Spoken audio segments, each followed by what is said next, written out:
पोते पोतियां हैं उसकी और दादी बिल्कुल स्वस्थ है, हट्टी कट्टी गोरी नारी। दादाजी गुजर गए हैं। दादाजी के गुजरने के बाद 1-1.5 साल तक तो दादी बहुत उदास रही। ऐसा लगता था जैसे दादी भी गुजर जाएगी। लेकिन 5 भाई बहन यानी दादी के 5 पोते और पोतियों ने मिलकर ठान लिया कि हम दादी को 1 मिनट भी अकेला नहीं छोड़ेंगे और इस डिप्रेशन से, इस दुख वाले जीवन से उन्हें बाहर निकाल कर छोड़ेंगे। और ऐसा होता भी है। बड़े भाई कभी डांस करके दिखाते हैं तो मंझले भाई कभी गुपचुप और चाट लाकर दादी को खिलाते हैं। छोटी बहन कभी उन्हें गुदगुदी करती है तो दूसरी वाली बहन कभी चुटकुले सुनाती है। 5 भाई बहन 24 में से 24 घंटे दादी के आसपास ही रहते और उनसे बातें करते रहते। उन्हें तरह तरह की चीज़ें दिखाते, कभी घुमाने ले जाते, कभी अपने दोस्तों के यहाँ ले जाते। और उनके अथक प्रयास से 1.5 साल से 2 साल होते होते दादी इस दुख से उबर जाती है। वो दादाजी को बिल्कुल भूल जाती हैं, हंसने बोलने लगती है और उनके स्वास्थ्य में कमाल का परिवर्तन आता है। और ये सारा इंस्ट्रक्शन उनकी माँ का था, यानी दादी की बहू का। जहाँ बेटे और बहू को कभी भी दादी गुस्सा हो जाती थी और बहुत डांटती थी, लेकिन बहू ने कभी ये नहीं सिखाया बच्चों को कि तुम लोग भी दादी पर गुस्सा होना और जैसे तुम्हारी दादी मेरी बेइज्जती कर देती है तुम लोग दादी का मान नहीं करना। ऐसा घर नहीं था। माँ ने हमेशा यही सिखाया कि मेरी तो सास है, क्या है सास बहू में नहीं बनती है या मुझ पर गुस्सा हो जाती है तो मेरी माँ समान, लेकिन तुम लोगों की ये दादी हैं, तुम्हारे माता पिता के भी माता पिता, इसीलिए तुम लोग इनका बहुत मान करना। ऐसे अच्छे संस्कारों वाला घर था ये। सबसे पहले बड़े बेटे की शादी होती है और घर में बड़ी बहू आ जाती है। बहू के आने पर सबको ऐसा लगता है जैसे इतनी खिचड़ी परिवार में जो बहू आएगी उसके साथ किसी की नहीं बनेगी, बहुत झगड़ा झंझट होगा, क्योंकि बहू पर बहुत काम का प्रेशर था। बड़ी बहू जब आई तो आते ही उन पर गृहस्थी का भार ऐसा पड़ गया।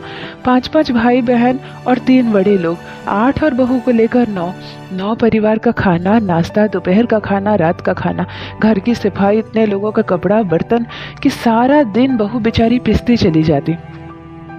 दोनों ननद को ये सिखाया गया था कि बिल्कुल ही भाभी को पर कोई भी काम अकेला मत छोड़ देना।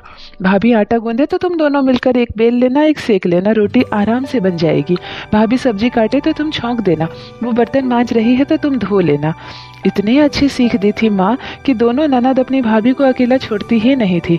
भाभी कपड़े धोती थी तो एक ननद बाल्टी उठाकर छत पर पहुंचा देती थी और दूसरी ननद कहती थी तुम जाओ दीदी मैं पसार दूंगी। भाभी को पता ही नहीं चलता था काम कब हाथों हाथ हो जाता था।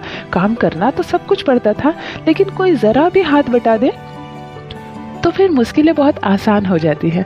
इस तरह काम चलता रहा और 2 साल बीत गए। 2 साल जैसे ही बीते बड़ी बहू प्रेग्नेंट हो जाती है और 4 महीने उसकी प्रेगनेंसी की होती है कि दूसरे नंबर की भाई की शादी तय हो जाती है। अब शादी तय हो जाती है तो घर में यही चर्चा चल रही है कि शादी की डेट कौन सी रखी जाए, क्योंकि बड़ी बहू को डिलीवरी भी होने वाली है, क्या करे। लेकिन बड़ी बहू कहती है मेरी किसी बात की चिंता आप लोग मत कीजिए, दूसरे नंबर वाले भैया की पहले शादी तय कीजिए, मैं किसी तरह शादी एंजॉय कर लूँगी। और शादी जिस डेट में तय होती है, बड़ी भाभी का 8वां महीना चढ़ता है। बड़ी भाभी को काम तो बहुत रहता है, सारी रस्में वो निभाती है, लेकिन धीरे धीरे आराम से। घर वालों का इतना सहयोग होता है कि शादी भी हो जाती है अच्छे से और भाभी को भी कोई खतरा नहीं होता है। दूसरे नंबर की बहू जब घर आ जाती है तो सबको यही लगने लगता है कि एक बहू थी तो किसी तरह मैनेज कर लेती थी, समझ लेती थी, हम लोगों को 2 बरस रह भी गई, लेकिन दूसरी बहू आई है तो अब दोनों बहुओं में नहीं बनेगी। वैसे भी मोहल्ले में और जहाँ जहाँ 2-3 बहुएं थी खूब झगड़ा होता था। घर वाले इस झगड़े के लिए तैयार थे कि चलो ठीक है, दूसरे नंबर की बहू बहुत ज़्यादा पढ़ी लिखी और मॉडर्न ख्यालात की लड़की आई थी, वहीं बड़ी भाभी थोड़ी ट्रेडिशनल फैमिली की थी और ट्रेडिशनल सोच की भी। लड़ाई तो पक्का होना था, लेकिन सास पहले दिन से यही सिखा रही थी कि देखो 4 बर्तन जहाँ होते हैं खड़कते जरूर है, लेकिन बर्तनों को अलग नहीं हो जाना है, रहना सबको एक ही रसोई में है।